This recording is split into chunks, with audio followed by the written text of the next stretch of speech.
this Minnesota. Let's stop acting. This is Ant-Man we talk about here. This is a star that rises to the occasion and galvanizes folks around him as well. It's going to be interesting to see what life is like without Karl Anthony Towns come playoff time. And I get that part. What you going to do, Julius Randle, Dante DiVincenzo? All right, how helpful are you going to be? But the Nas Reeds of the world and others, their contribution, their size, their ability to defend anybody but Jokic. Jokic is a entirely different matter because he just strips the heart right out of the chest of Rudy Gobert. But outside of that, I mean, it's a situation where Minnesota can be a very, very potent threat. I can't ignore that. But if it's the Memphis Grizzlies, based on the troubles that they've had and the way they've been struggling, I would want that matchup in the first round. And I think that's what you got to think about first if you're thinking about being a 3 seed. It's all matchup based. If you're Denver, you want nothing to do with Minnesota no matter where the seeding is. Minnesota was built to beat Denver, and they showed that last year, and they've shown that throughout the course of the regular season. If you're Oklahoma City, you're not trying to duck anyone, obviously. But look at what Minnesota did to them this year. Handed them 2 of their 12 losses. It's all going to end up being matchup based. Windy's right. Ideally, you want to end up 3, so you face the other side of the bracket and you save Oklahoma City for the end. But Windy, that idea of the matchup dependent stuff, Denver would want nothing to do with Minnesota, you'd have to imagine. You're right.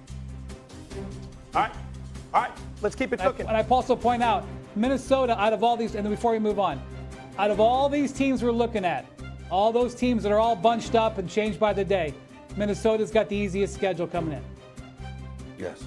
All right, so let's transition elsewhere over in the Eastern Conference, a game featuring Miami and Ja Morant, who made this 12-foot jumper in the lane as time expired, lifting the Memphis Grizzlies to a 110-108 win over the Miami Heat. Morant finishes with 30 points for Memphis, which snapped a 4-game slide.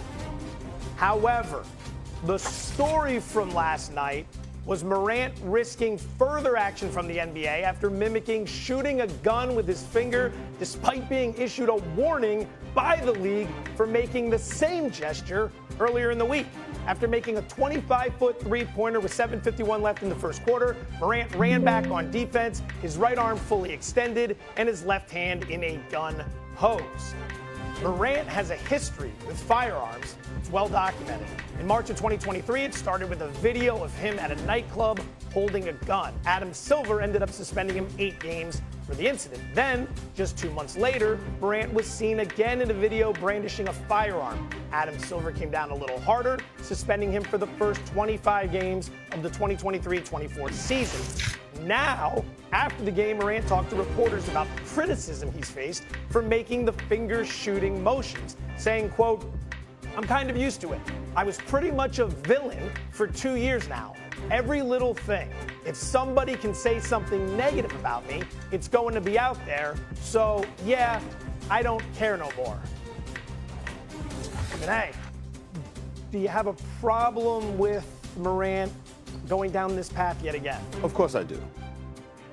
And I hope he's watching. I really, really hope he's watching right now. First of all, when it happened the other night, I tweeted out, can we leave the guy alone? I mean, damn. I mean, he meant no harm. Come on, y'all. Let's stop reaching. Let's stop reaching, okay? And I really, really felt that way. But then the league issued the warning. So now it's not about how I feel, how you feel, how Wendy feels, or whatever. It's about the industry you voluntarily decided to enter, and there's rules and regulations that you have to capitulate to whether you like them or not. And so when you come out in the immediate aftermath of the warning from the NBA and you ignore them, knowing you had an 8-game suspension in 2023 and then a 25-game suspension in 2023, now it's like, my brother, how smart is that? How smart is that? Now, to the league, I would say to you, I want to applaud the league from the standpoint of not doing anything the first go around because they said there was not malintent. And there isn't. We see a lot of different gestures going on in the league. The NFL has banned a lot of it. The NBA, some people feel needs to ban some of it. We get that part, right? And when Josh says he's taking a lot of negativity, that's where he loses me. No, bro, you took a lot of negativity for those 2 suspensions. Prior to that, all anybody talked about was what a superstar that you were, how you were one of the preeminent faces of the up-and-coming preeminent faces of the league, and what you are going to mean to the game. And this year, what we've lamented is the fact that we haven't seen the consistent level of greatness that we know you possess on a night in, night out basis compared to what we saw in the past. When I went to the Garden to watch Memphis, I'm sitting courtside watching Memphis and the Knicks. Ja Morant didn't show up that night. Why was I looking forward to going to the game? Because the Ja Morant that we all know and love, the bigger the stage, the more that brother shows up. In the past, I didn't see that night. And so you're just looking at him and you're saying, this negativity, what are you talking about? Because even though you had those suspensions, Wendy, I don't recall anybody bringing that up. We certainly didn't bring that up on this show. We've talked about his game, and we've talked about, we know you great. Got to work on that J, and he's been hitting three-pointers over the last few games. Props to him. But that's what we talked about. Because when Ja Morant is spectacular, looking at the other spectacular talent that's in the league, why would we want to root against that? We want you to succeed.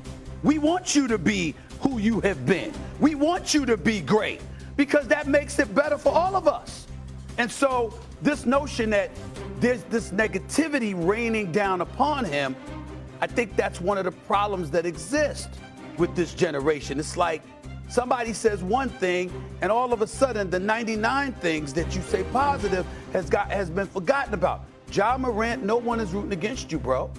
Everybody wants you to, not everybody, because you always got some haters out there, but for the most part, people who appreciate the game, who appreciate your greatness, and we want to see you be great.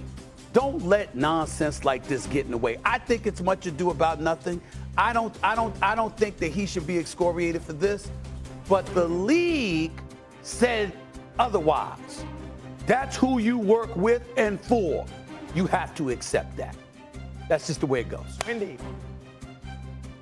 I'm going to leave the debate about whether or not players should be disciplined for gun gestures aside.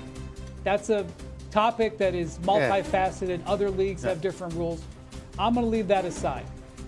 I'm going to leave Ja Morant's decision to poke the league in the face, which the fastest way to get in trouble with Adam Silver is to show him up publicly. Yes. Which he has done before and he's now done again. I think anybody can tell. You don't have to be like a seasoned NBA agent or something to say that's not a good idea. I'm going to talk about the mindset that Ja Morant had coming into this game. The Grizzlies are a team that is in a borderline crisis. They have just fired their successful head coach with less than 15 games left in the season and brought in a coach who had never been on an NBA sideline before this season. That is a major gamble. They have lost 7 out of 8 games coming into this game, which means that they have completely lost their positioning in the West. We just were talking about how the difference between being the 3 and being the 4 or the 5 and the 6, and my gosh, the 6 and the 7, where you're going to have to be in a play-in situation, is all huge. They have lost 7 of 8 games. They're coming into Miami in a game where they are in a must-win situation. Miami's won 6 in a row. And you need to get off to a great start because Miami is coming off a huge win. You have a rest advantage on them. They had just beaten Boston. Yep. Ja Morant comes into this game and 4 minutes into this game does this. 4 minutes. He's distracting his team in a vitally important game. That's where I'm going to just say I don't get it. Because, look, ultimately at the end of the day, Ja Morant has to score. He has to lead his team.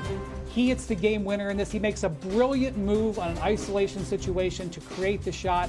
I didn't like that after the game he mocked Khalil Ware, who he was defending him on the play. But listen, if you make the game winning shot, you can talk your talk. I didn't love it. Exactly. I don't mind that.